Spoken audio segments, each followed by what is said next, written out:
Hi. Welcome to Getting Rich Soon. I am Bridget. Today we are going to start with a word of wisdom from the book of Proverbs 24, verses 3. It says, homes are built on the foundation of wisdom and understanding. Where there is knowledge, the rooms are furnished with valuable, beautiful things. Yes, today I wanted to start with this message because we're going to be looking at psychology of money, right? Obviously, we know that it's good to invest. We know that it's good to make a budget. It is good to cut down on our spending when we are trying to get to financial freedom. It's good to actually live on less than we make so that we can in turn live lavishly in the future after investing, right? We know all these things, but a lot of us, we don't do it. Why? These are the things I want us to heal ourselves from within. Today we're going to be looking at this series, Psychology of Money, and the part one of the series, I want us to look at parental effects. Yes, I had to look at this when I started working on myself, when it came to working on my financial freedom. I had to look at what are our parents doing, or what did our parents do that is constantly an effect on us, right? Obviously, when we talk of generational wealth, we want to build generational wealth. What do we end up doing? We end up passing on generational money trauma, generational disasters, generational abject poverty, and we still keep passing on generational poor money habits. Yes, these are the things we're doing instead of passing on generational wealth. So today I want us to dive deep into what the problem is, focus on it, and heal ourselves from within. Yes, financial freedom is not being taught at all in schools most of the times, right? Very few states in the United States, for example, do require, I think at the time, back in the days, only about 10 states did cover financial classes at the high school level. Even when we're being taught, the retentiveness of those classes is just like any other college class, right? But if you dive deep, what happens? Majority of us turn to portray what we saw growing up, right? What did our parents do? Like you can see, what are the effects, what are the things we grew up, our household, our environment, and things like that. So when you're looking at generational trauma of money, generational disasters, and things, we have to dive deep into the problem. In my situation, I went back, I looked at it from the aspect of, what did my parents do right? What did my parents do wrong? If you didn't grow up with parents, obviously the home you grew up with, those were your role models. What did they do right? What did they do wrong? This is not the aspect of trying to throw blame, right? Right now, you are trying to heal yourself from within. So you're trying to look for the problem. So you're listing the problem. It doesn't matter how the problem came about, but you want to acknowledge that there was a problem, right? Like in my situation, I legitimately took a pen and paper and I wrote down a couple of things. I was like, right, wrong. Obviously, in my situation, I started off with obviously the good things. Like, what are the things that my parents did that I want to see that lineage into my children when it comes to aspect of money. My parents were very good when it comes to honesty around money. Yes, they always believed in their fair share. They didn't believe in cheating others. Also, one thing my parents did that I do believe in it, and also I feel that is something I want to pass to my children. My parents had that belief where they didn't worship money, right? Because if we start believing that money can buy happiness, then that's when there is a problem, right? My parents did not flaunt money uselessly and stuff like that, which I feel like these are good habits we want to develop. Also, my parents taught us the aspect of hard working, right? Because the truth is, you want to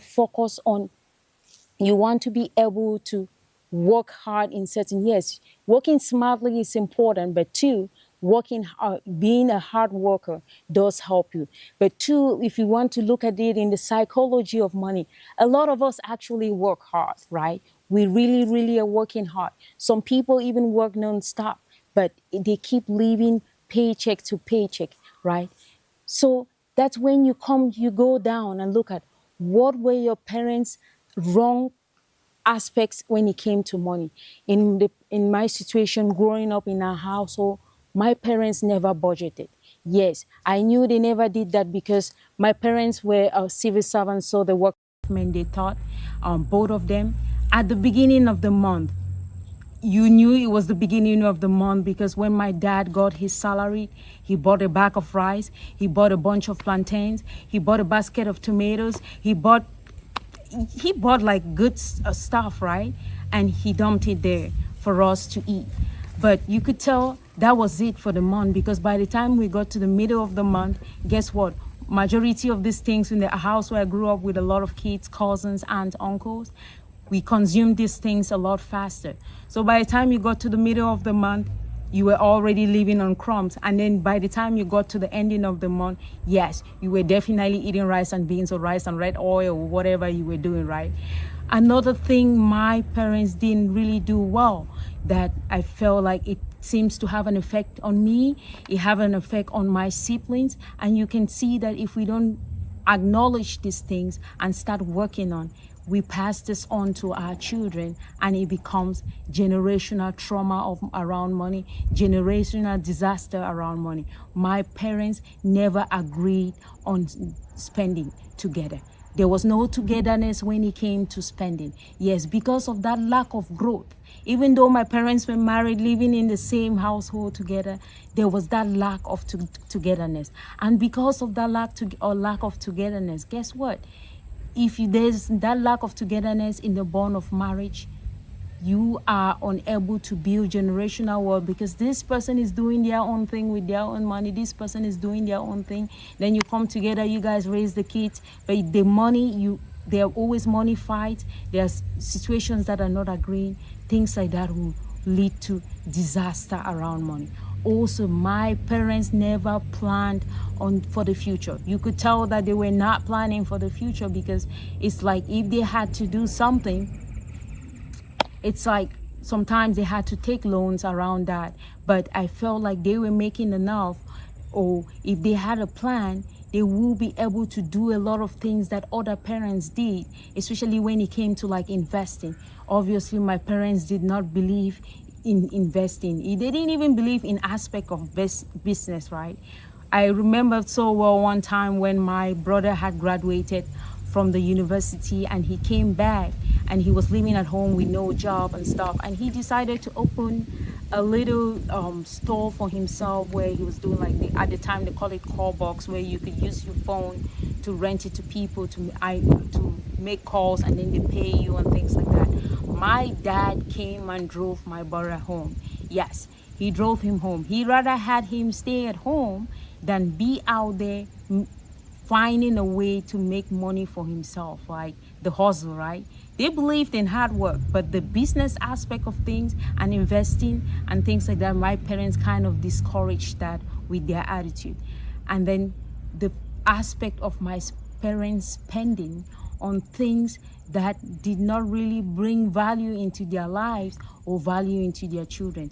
That can be portrayed in us in a lot in our spending habits, especially me at the beginning of my life, where I will buy things I don't need to impress people I don't like. Or you just find my siblings sometimes just buying things and piling to the side, They are not using these things. They don't even have the money for these things that you're buying, or they don't even have money for other important things.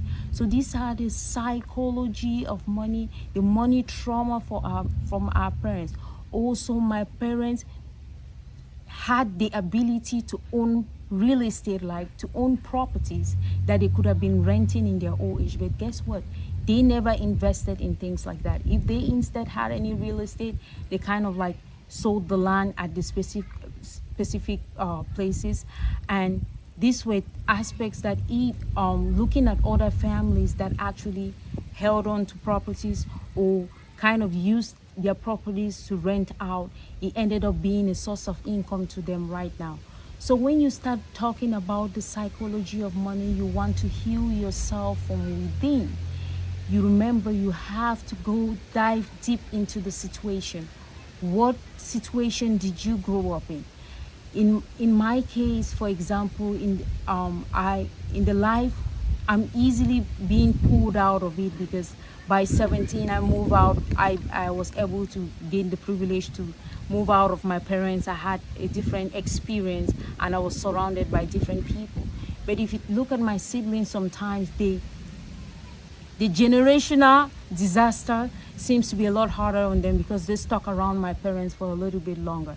It's not a bad thing about my parents or anything, but because they were things that they definitely did right. For example, my parents did believe in education and they made sure that we got the best education, which is something that does benefit us today, right? It's something that I use because of the education that my parents believed in. It's taken me a lot further. And so it's not about batching on your parents, but it's about diving into the trauma that your money trauma that your parents may have put you into, the money trauma that you grew up in, and be able to single it out, figure out what you can do to make it right. In the situation of my parents not making a budget, now I'm very diligent. I'm like, I want to change that, because if I don't change that, guess what? My own children are going to grow up with that same mindset. Then it's going to, instead of building generational wealth, we're going to keep building generational disasters. In the aspect of investing, my parents didn't really think so much about the future.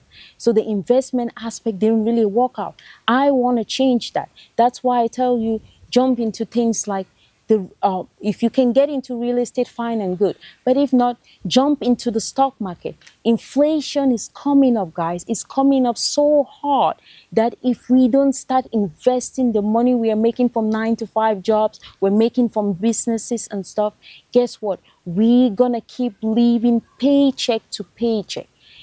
Use the financial knowledge. The people who have, if you are working in a job and you have a 401k or 403b, and your employer is doing a match, company match, make sure you are putting money into this account to be able to maximize the match that your company is making. This is free money. Why are we not taking advantage of this free money? Make sure that you put enough money to be able to get the company match into your 401ks, your 403bs.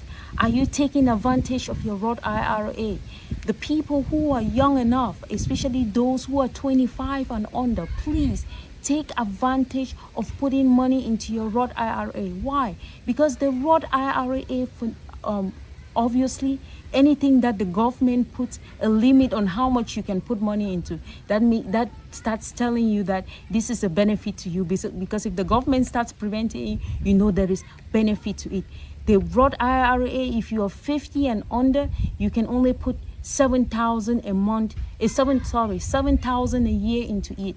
But also the Roth IRA does have limits in your adjusted gross income, right, for the year. So when you are younger, you're not really making so much money. Please take advantage. I found out about the Roth IRA so late, but ever since I started, it's been a great change to my financial situation. Yes, a lot of people will say, but you are putting all this money into an account for retirement. What if you die? I will always ask you, what if you don't die? But also the advantage of the Roth IRA, for example, is if you put money into this account and let's say, for example, you ran into an issue that needed you to take money out of it. Because it's a Roth IRA, you can, let's say you had put in $10,000. You can go in and take back out that $10,000 without being penalized.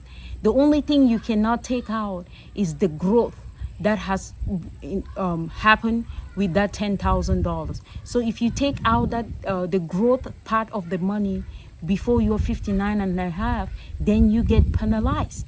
But if you really needed to, which I wouldn't advise you to. That's why we should have multiple accounts. We're going to invest into your 401k, 403bs, enough to be able to get the company match. It's free money. Invest into your Roth IRA, because this is tax-free growth at retirement. Yes, it is tax-free growth. If you never take out the money out of it, that is money you can be taking out tax-free at retirement. We know taxes keep going up. Taxes are not going down. Also, if you open a brokerage account, an individual brokerage account, I see a lot of people are not really trying to put money into investing into retirement accounts because they are afraid that they're going to die and not be able to spend it. So why are you not investing in your personal brokerage account?